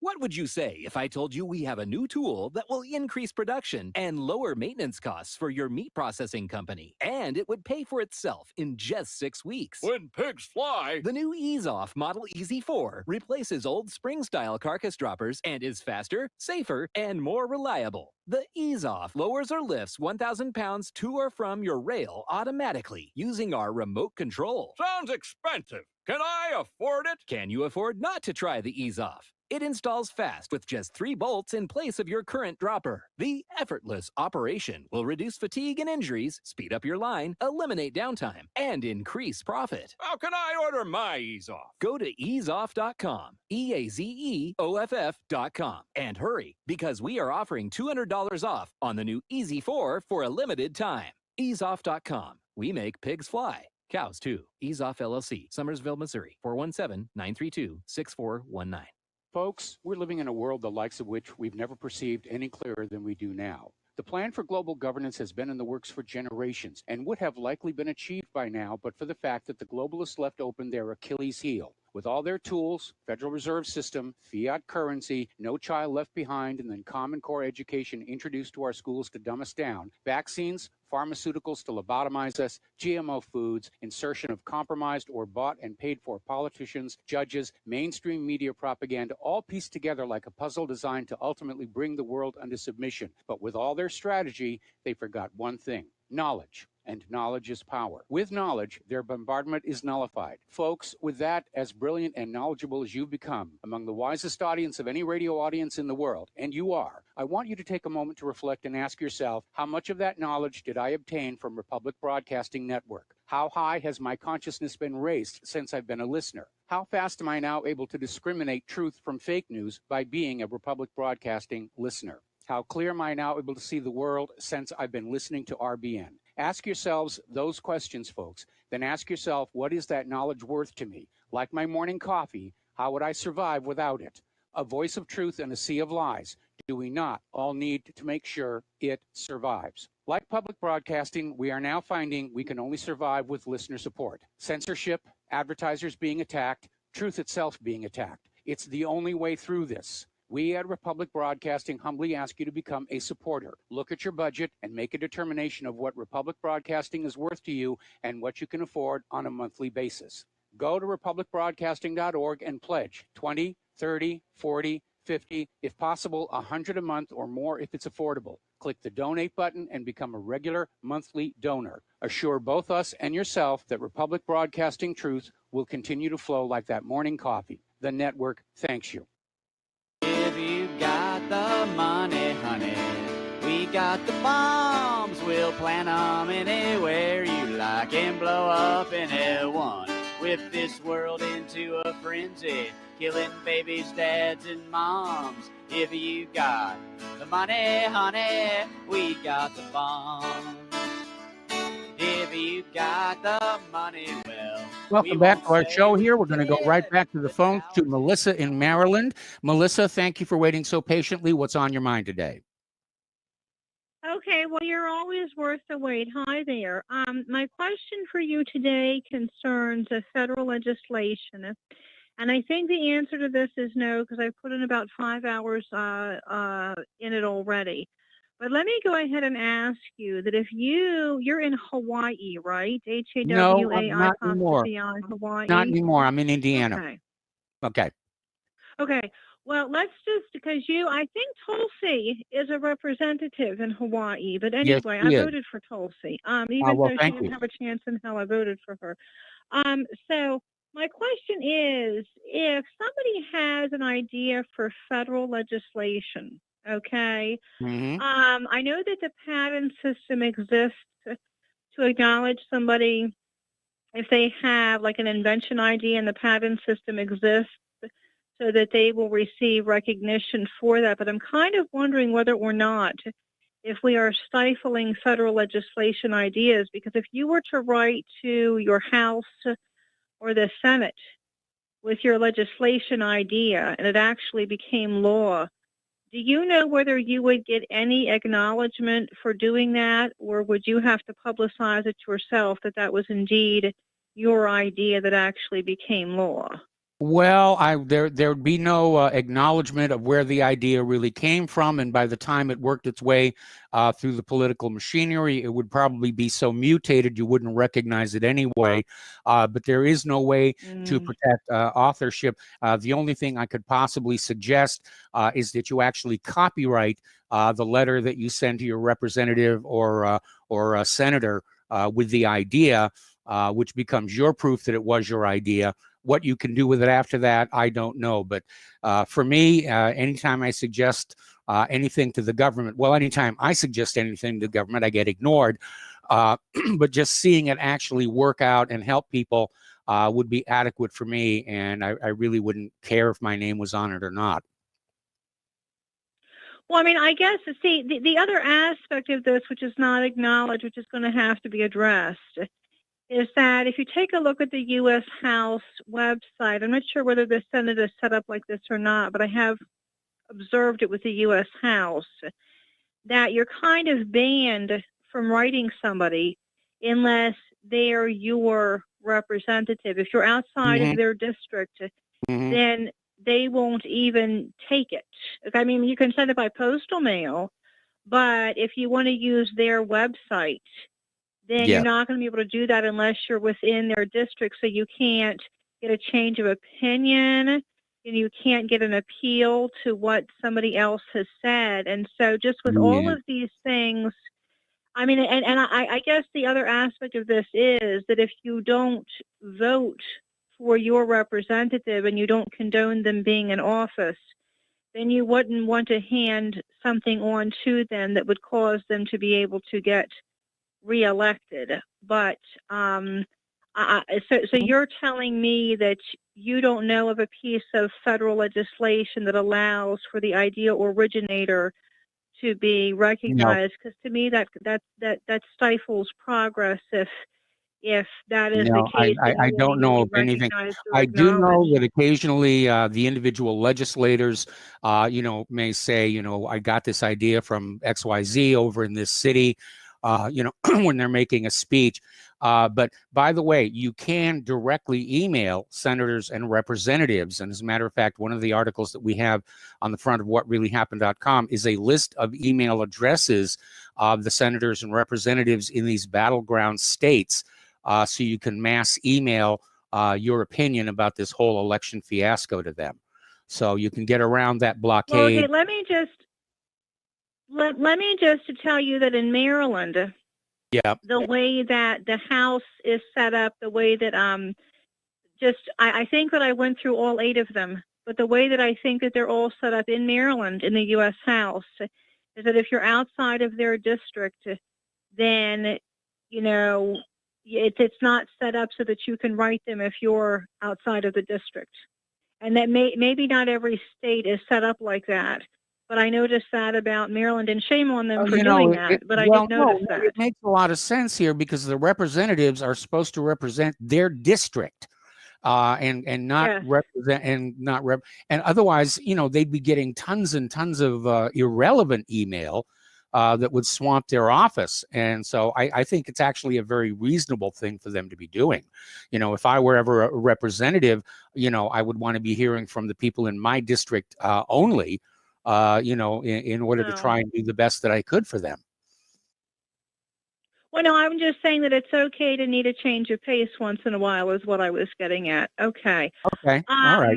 Okay. So your suggestion of a way to work around this then is to copyright the actual letter that is sent to be able to document that it was sent. to be able to document the fact that it was your idea. I don't know that you'll be able to do anything with it, but that's the only thing I can think of. Anyway, Melissa, we have to take another commercial you. break. Thank you for the phone call. We got more callers waiting online, and we will be right back.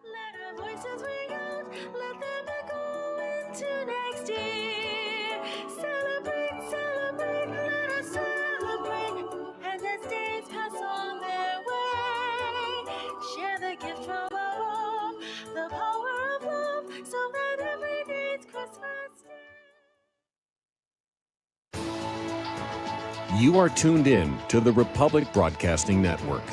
Visit our website by going to republicbroadcasting.org.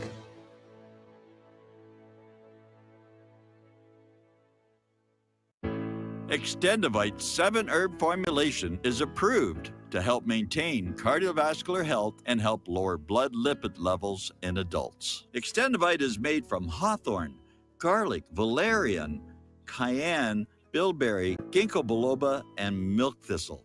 The herbs in Extendivite have been chosen for their ability to help with overall health. Many people have reported improved energy and stamina in just a few months. If you think you could feel just a little bit better, then Extendivite may just be for you. Extendivite is an all-natural supplement. Extendivite is only $69.95 for a 2-month supply. To order, call 1-877-928-8822 or visit heartdrop.com. That's HEARTDROP.com. Extend your life with Extendivite. Here at Republic Broadcasting Network, we have been building our online store. Well, we have been focusing on bringing you the best talk show host in the country. Here at Republic Broadcasting Network, we also want our listeners to have products they can use every day and in times of emergency. We have added new products each week to our store. Your support of this network, plus products at the best prices, is a win-win situation. Check out our new store. Go to our website, republicbroadcasting.org. and click on the online store located at the top of our website. Together, we can continue to grow RBN and help our listeners prepare for the future. Go to republicbroadcasting.org and click on our online store or call us 800-724-2719 extension 3. 800-724-2719 extension 3. Homeowners, if your lender has gone out of business or sold your transaction to another lender or servicer, you may be the victim of a wrongful foreclosure, resulting in the loss of your home. If you've already lost your home, are in foreclosure, or even in good standing, you can challenge the mortgage transaction's illegal issue, and your property can be restored to you, and your foreclosure can be stopped or reversed, and the mortgage transaction declared unenforceable. State laws, U.S. title codes, the Uniform Commercial Codes, and U.S. Supreme Court rulings have upheld that defective mortgage documentations can reverse or stop foreclosures and enforce property title claims in favor of the homeowner. We are having successes in stopping the process of foreclosure, the enforcement of the foreclosure judgments, the sale of property, and evictions after the sale. We are not attorneys, and we don't give legal advice. We are a professional team of legal researchers, providing forensic mortgage audits and expert witnesses. We have the knowledge to produce the evidence and enforce laws regarding your legal issues. We've been in business for 12 years without a complaint. Consultations are free, and we provide a free title search to confirm if your mortgage has legal defects. Please call 855-253-3748. 855, the number 2, keep it today.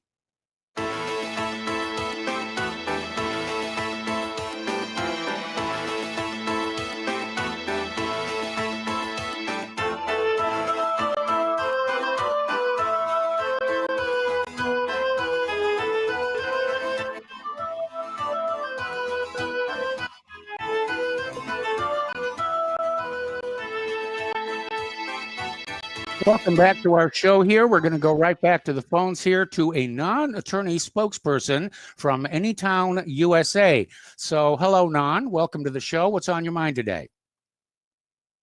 Okay, thank you. Thank you very much. I went into the election totals in 2016, and I found out that Hillary Clinton won about 62 million votes, and Donald Trump got about, she got 65, and Trump got 62. But Trump won in 2016 because Trump won the Electoral College. Yes, now, if we that's the rules that everybody today, agreed to play by.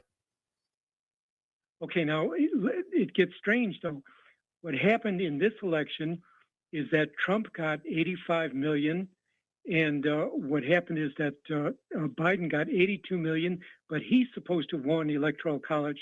But the implication is that 40 million more people voted in 2020 than voted in 2016, and that is not physically possible. So my request is the next time you talk to Rudolph Giuliani, you should use that arithmetic to just, we need to throw this election out, and we need to repeat it with people walking into polling places and none of this mail-in ballot nonsense. Well, we also need to get some way to count the votes that does not involve these Smartmatic and Dominion machines. It's unfortunately not something that can be done quickly, and I don't think the Supreme Court is going to see a do-over of the election as a possible remedy to the situation here.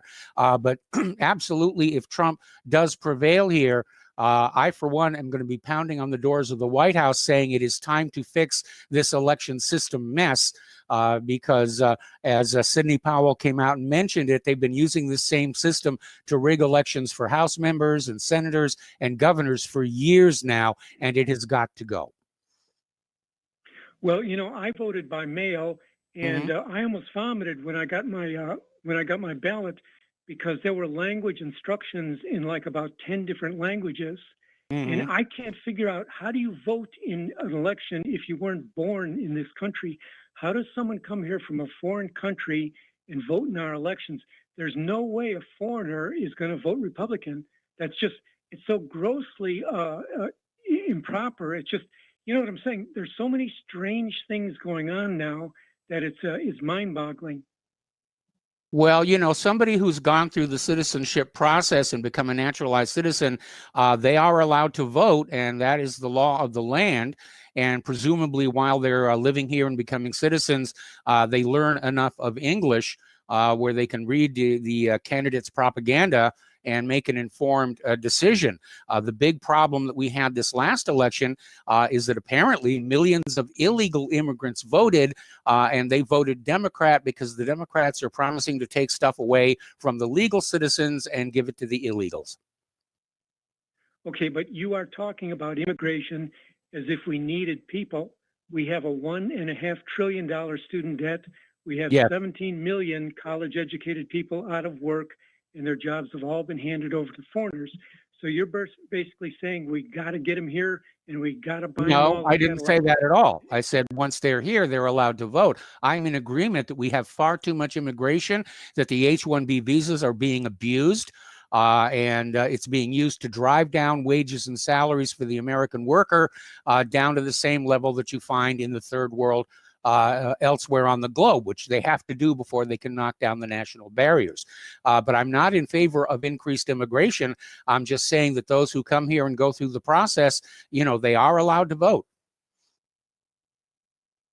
Well, you see my point. It's just we're talking about these immigrants as if they were a gift from heaven and we can't live without them. And the truth is, we don't even have fresh water to drink in this country. We're way overpopulated.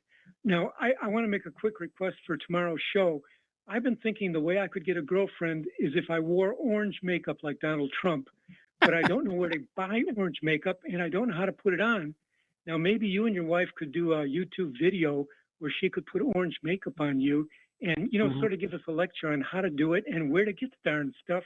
Because I can't find it. I've looked in Walmart. Darn, we were at the cosmetic section of Walmart just this morning, and I don't think we're going to head back there tomorrow morning. So we're going to have to put that idea on hold. But if I can come up with a convincing way to dye my face orange, maybe I'll run for president again. You'll probably win. That's what it takes. Okay. You know, that's what happened in the Nixon-Kennedy election. Nixon refused to wear makeup, and Kennedy had himself made up, and Nixon often said that that's why he lost, is because Kennedy was a lot prettier than him. And I think that's true. Kennedy was just very pretty. You can't take Well, away from. actually, Nixon did have makeup, but it was very, very poorly done. And the funny thing is, people who listened to that debate on the radio thought Nixon had won, but the people who watched on TV thought Kennedy had won. And let's be honest, Kennedy was a good-looking guy. There's no two ways about it. And yeah, I mean, that's one of the things that political history teaches us. Anyway, Nan, thank you very much for the phone call. We're going to let you go now and switch over to Marco in Alabama. Hello, Marco. Welcome to the show. What's on your mind today? Hey, Mike. How are you doing today? I'm doing fine. All right, man. First and foremost, some of you people better figure it out. I mean, unlike the Democrats, the Republican Party in 2016, I believe, went through a reformation. When we refused people like Jeb Bush, Marco Rubio, and countless others as president, this party went through changes. This party will no longer accept amnesty. This party will no longer tolerate slave labor. This party will not accept bioweapons, even COVID or eugenics programs or abortion. This party will not accept political correctness. I mean, dude, I guess where I'm coming from with this is that, Rush Limbaugh really made, headway, dude, with a comment, dude, that he made towards the end of his show yesterday. This country is ready for success. It's ready. And despite, dude, how you plan on engaging that, countries, states, dude, like Alabama, where I'm from, states like Georgia and all that stuff, dude, where we're a Republican majority, we could just tell these people, look, you got 6 months to leave and all that stuff, man, because we don't want you here and all that stuff, man. And then, what we do is we just form our own union of our own values because, dude, the last caller was right. These immigrants that are coming here vote 90% Democrat, dude, because they were told in their UN, slave houses, dude, to hate white people, to sit here and want to take everything from us, dude, that they were going to get everything for free, and they're going to vote themselves a raise every single time. And, yes, they are. We need to ban immigration in America. We need to ban it, flat out ban it, dude. It definitely has to be severely limited, no question about it. I mean, there are going to be a few immigrants with necessary skills and talents that would benefit our economy, but just letting everybody on in, they vote themselves bread and circuses until the system breaks down like ancient Rome did.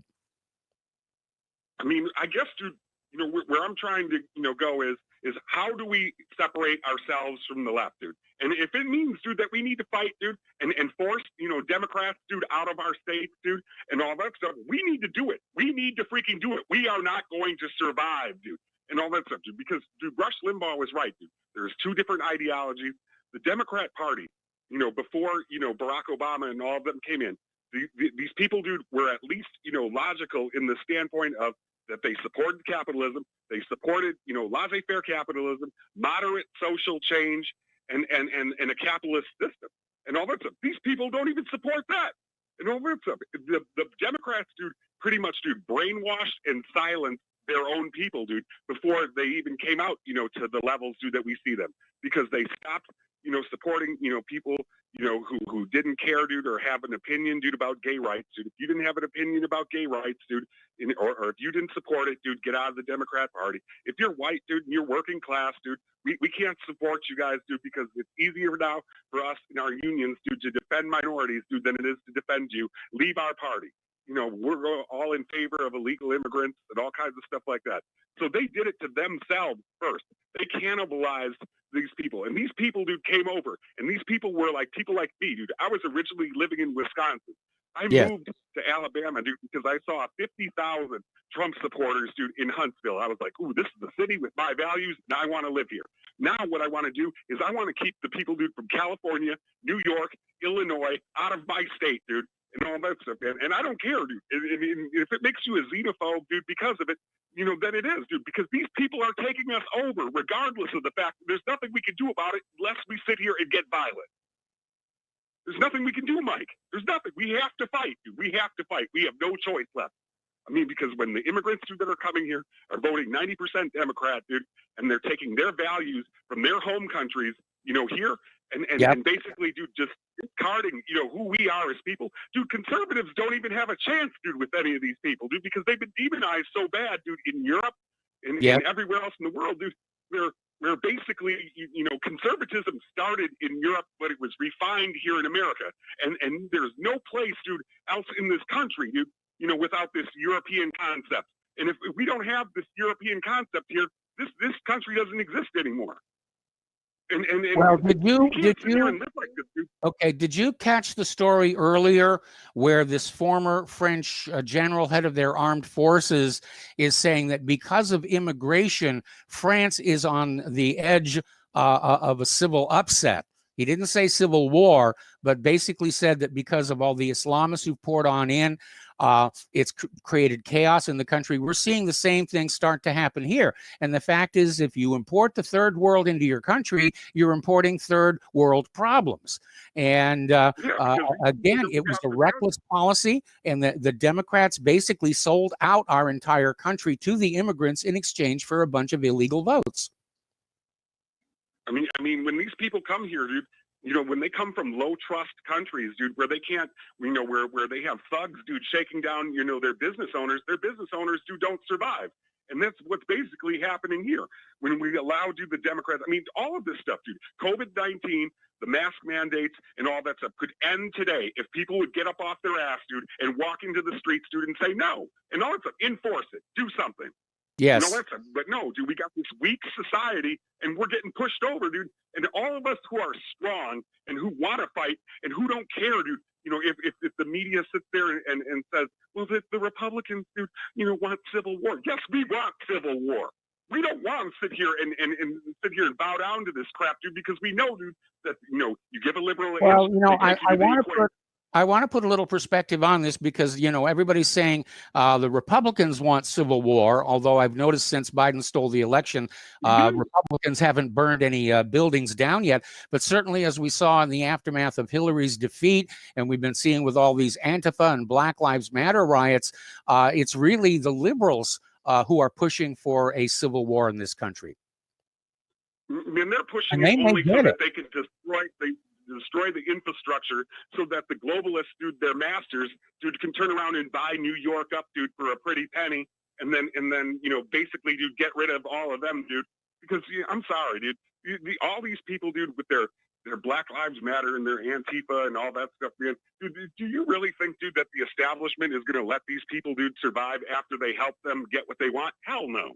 No. Think about what Hitler did to the brown shirts after he achieved power. He got rid of them all. They became a political embarrassment to him. The same thing's going to happen here.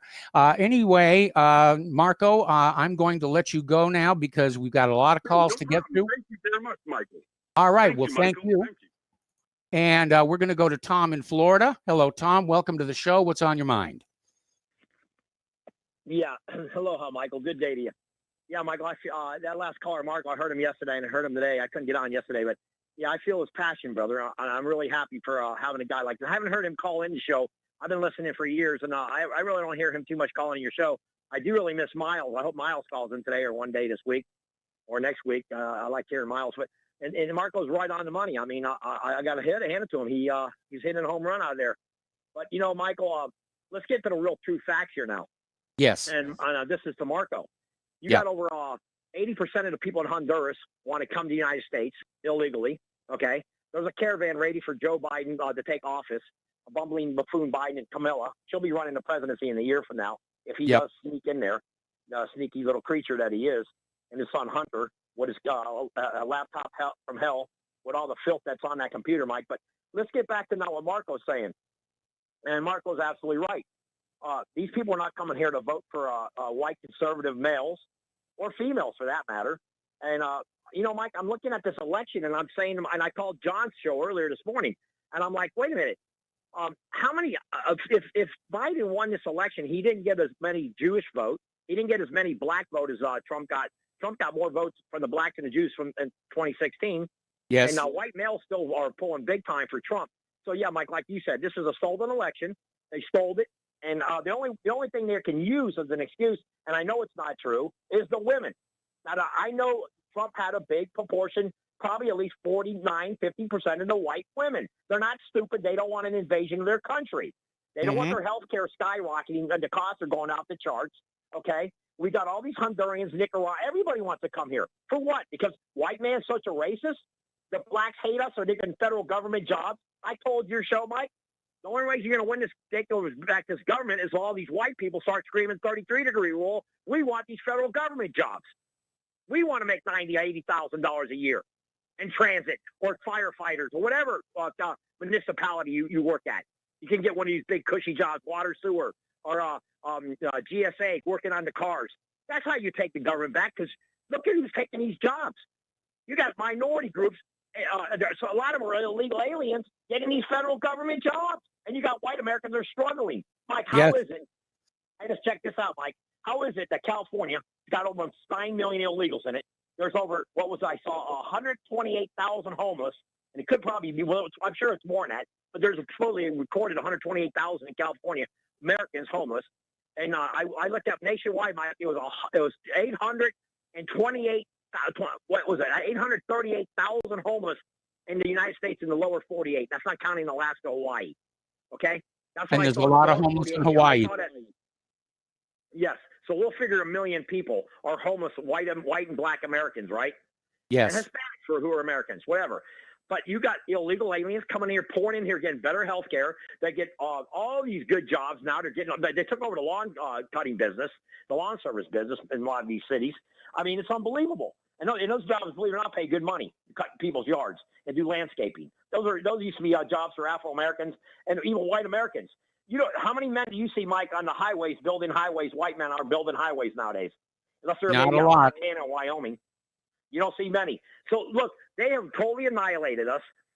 We can't ever forget China, Mike. How is it when Nixon went in China, ABC, NBC, CBS? Hold on, Mike. No, I got to let you go because we got a bunch of calls and only one segment left here. And I apologize deeply. Call in tomorrow and finish your commentary. We got to take a break for ads. I'm going to try and get all these phone calls in the last segment. I hope. We'll be right back.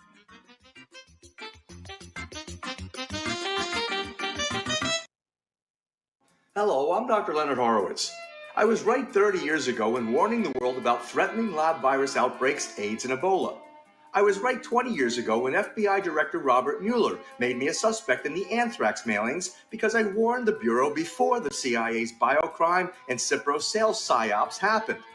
I was right about COVID-19 being an AIDS-laced mutagen planned to resurge this fall to excuse officials' profitable depopulation globalization agendas. And I was right about the only safeguards being antioxidants and holy spiritual sustenance. Vitamin C, D, zinc, chlorophyll, oxygen, and oxysilver especially transmits the frequency resonance to neutralize the expanded function bioweapon. Oxysilver is a double superconductor of the healing power of love. It is the first nutraceutical invented to amplify prayer power and the faithful, loving intention of your heart. Buy, try, and stockpile Oxysilver through HealthyWorldStore.com. Extendivite has proven time and again it really works. Here's a testimonial from Amazon.com. I am only 40, but I have put my body through hell working in manufacturing for 20 years. I recently started to notice a buzzing feeling along with a stuttering sensation with my heart. I had a full cardio stress done, which I passed. I decided to try Extendivite after getting the jingle stuck in my head. Halfway through the bottle, I really did notice a difference. After getting home from work, I would just sit in a chair for a few hours feeling like crap, and this stuff reduced that feeling along with heart discomfort to almost nothing. Extendivite is only $69.95 for a 2-month supply. To order, call 1-877-928-8822 or visit heartdrop.com. That's HEARTDROP.com. Extend your life with Extendovite. Have you been looking for a trusted long-term storable food company? We have a solution for you. Simply Clean Foods is dedicated to providing the best quality food you can buy next to fresh from a farmer's market. Our line of resealable fruits, vegetables, and meats are suitable for everyday use, and you won't have to worry about throwing away valuable groceries ever again. Our food is completely GMO-free, and our stringent quality controls, plus testing for heavy metals, makes us unique in the storable foods market. Simply Clean Foods' primary focus is to bring clean food to people all around the world and change the way we look at freeze-dried food in our daily cooking. When you purchase from simplycleanfoods.net, not only will you be receiving high-quality food, but you will also be supporting veterans in need across the country and those who are affected by natural disasters.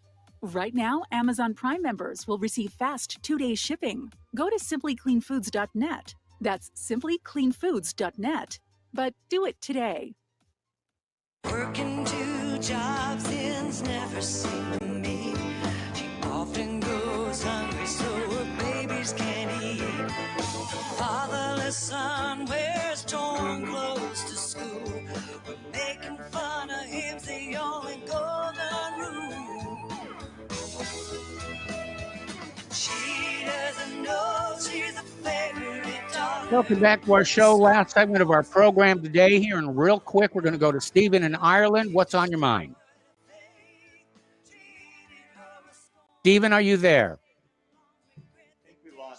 Okay, we lost Stephen in Ireland, so let's go to Laura in Michigan. Hello, Laura. Welcome to the show. What's on your mind? Comment on two of the stories that you did. The one about the Gulf War, when they because of the anthrax shot. Anthrax shot came from biotech, which had an office in Michigan, because we demonstrated in front of it. So biotech was sold to, guess what? Moderna.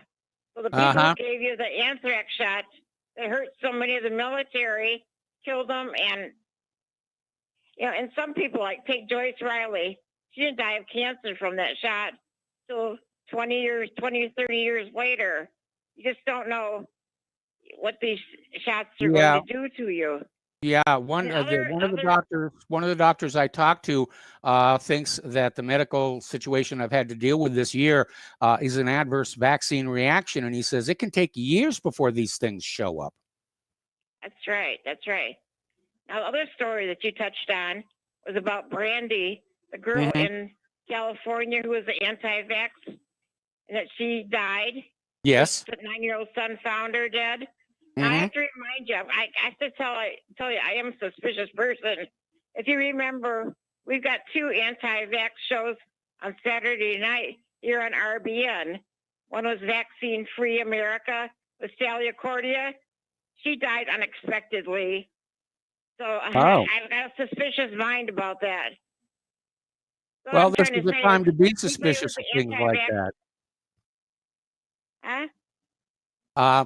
Anyway, listen. Anti-vax activists, keep your heads up. Be okay, careful. well, we got to be cautious now. Laura, I'm going to let you... My third... Real quick. I have one more thing. Okay, I just wonder how our Jewish lesbian attorney general here in Michigan is going to answer the Texas lawsuit. I'm anxious to hear about that. Okay, well, we'll probably get that in the next day or two. Laura, I'm going to let you go. We're going to go to David in Texas. Hello, David. Welcome to the show. What's on your mind? Aloha, Michael. This is Miles. Oh, okay. We lost David. This is Miles. Okay, Miles, what's on your mind? Yeah, well, I just wanted to say good call by Joe and by Tom. I couldn't agree more with Marco. And I wanted to run something by you, and I'll get the response from you. What if we implemented some type of regulation, law, rule, whereas any corruption that was found, that district lost their congressional representative? If there was any misappropriations in the elections. Well, I think it's a good idea. Getting it passed is going to be a bit of a trick here. The problem we're dealing with this election is the existing laws were simply not being followed. And that's become a big problem with issues like immigration, where all these sanctuary cities, they're all in violation of Title VIII. And unfortunately, this does get back to Donald Trump, who, as the chief executive. I think as a penalty to corruption, here's your congressional representative, or one congressional representative, one Senate representative, and I bet you they start cleaning this up a little bit when they think they're not going to have any say-so in any type of funding, any type of regulations, laws. Okay, Miles, I got to let you go. We're at the end of the show here. Thank you for the call. Stay tuned for John Stedmiller. Please spread the word of Republic Broadcasting. Spread the word of whatreallyhappened.com. Please donate. We'll be back tomorrow. Aloha, America.